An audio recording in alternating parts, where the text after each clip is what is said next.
here I am introducing my Goodman's 1080p Full HD budget action camera. As it cost all of £25, I wasn't expecting a great deal, although it seems to work quite well in this static situation. At the moment it's about 12 inches or 300mm in front of me, and I'm speaking directly towards the lens. I've got it nicely sort of set up, hanging up a shelf. As you can see, I'm in the garage, which is obviously not the tidiest of places to sort of film, but it does give you a sort of a multi-faceted background, which is quite easy for checking. At the moment I've got the exposure set on the cine version to fluorescent, because I've got a pair of fluorescent lights above me, and I've also set it to face recognition, but it obviously, like most of these cameras, has two options. You can either use it in the cine mode or as a still camera, and in the still camera mode it does allow you to sort of have a few more other option changes, including face recognition, which doesn't seem to be in the cine mode. Anyhow, I've set it to face recognition in the camera mode. I'm wondering whether it works quite well. I mean, the thing with these cameras is they have such a wide angle that they actually focus extremely closely anyhow, so it's I don't know what the angle is equivalent to by 35mm standards, probably about 18-21mm, extremely wide. Now the Goodman is not by itself a waterproof camera. It is basically a little box with a lens, a screen on the back and three knobs on the top. Now it has a couple of interesting features, one of which is that the screen on the back folds out. So at the moment I have it sort of facing at me and I can watch myself talking, and I've got a full-size screen. Now I bought my little newer Casso, which is much more sophisticated, and it has a front screen, except it's not a full-width front screen. So in some ways this Cheap and Cheerful is actually winning on one point. This fold-out screen is actually simply the most logical way of doing it.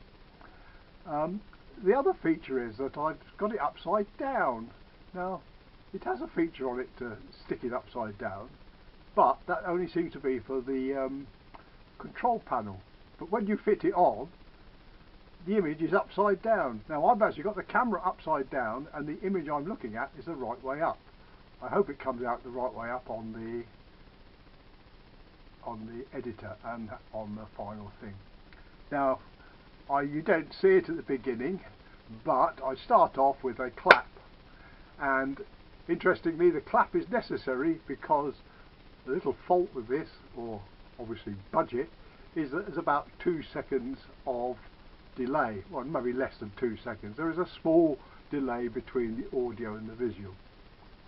I've also got it set on the image disappearing after a couple of minutes, which is very disconcerting when you're talking to a camera and you've got a screen and there's nothing on it.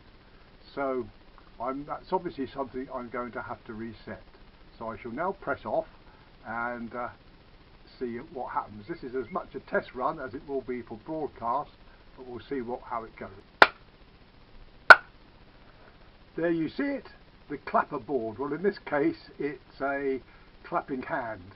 Seems to work quite well when I have to go on the editing and slightly adjust the audio and the image. They don't match. In fact, I think if I remember rightly, the audio is coming, you hear it before you see it, which is obviously a bit disconcerting and not the best way of doing it. I've also switched off the screensaver element. I assume it's a screensaver. I've also switched off the auto save, so I don't know whether they work. Whether the auto save, I don't know if that's just if it's left switch on, it'll switch off automatically. The screensaver is a bit disconcerting because it disappears after a couple of minutes when you're talking to it. So if you want to do a long ramble in front of the camera, as I'm doing at the moment.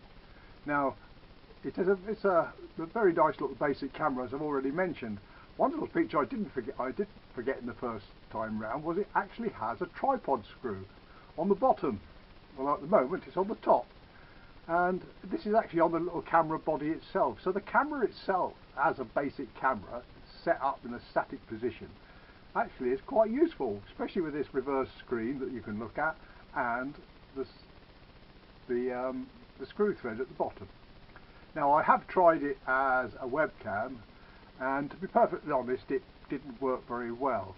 When I set it up on the computer, it worked with a 4x3 to a certain extent, but when you went to 16:9 it went all over the place. So I don't think it's a particularly, obviously not going to be the best of, you wouldn't buy this as a webcam anyhow. You could get a better one with 16:9 ratio for the same price and plug it straight into the computer. As a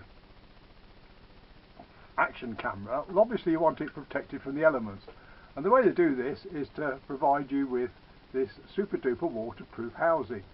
Very good little waterproof housing actually.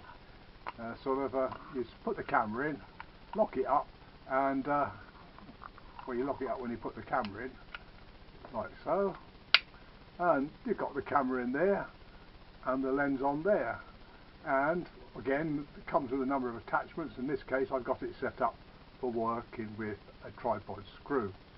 So I have tried it out on the motorbike, and I wouldn't say it's the best of action cameras, but what it does seem to be good at is this sort of talking to it, because once it's nice and static and it's on 1920, the image isn't too bad. The colours seem to be quite nice. So I think what it might be getting used for is the talkie to camera, whereas the sort of more expensive one I can sort of leave on the bike or for the action facility. So my initial impressions of this, that it's not a bad camera for 25 quid. It's not a good camera. Well, it's not brilliant. I mean, the audio out of sync is a bit cheap, really. That's probably the biggest nuisance, because if, like, I'm talking to it, you've got to sort of get onto the editor and reset it. Now, personally, it's not a big deal for me. I know how to do it, but it's not the best thing for most people. If you just wanted to play it back on the TV, and all you're getting is a clip over. Obviously, if all you want to do is to sort of hold it and point at something and talk over it and give a commentary, it doesn't make a slightest bit of difference. I haven't tried out or checked out the details of the still camera, but it seems to have quite a lot of facilities. So, I mean, as a useful little camera, I'm not complaining. And what I did manage to do was to get a couple of extra batteries for it.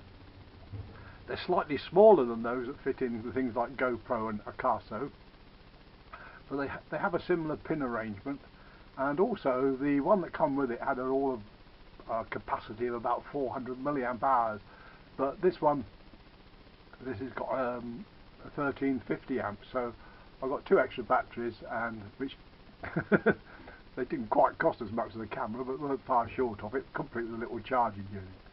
So and also my first thoughts were the out of sync could be to do with the fact I was using a 64GB micro SD card rather than the 32 that they recommend in the instructions.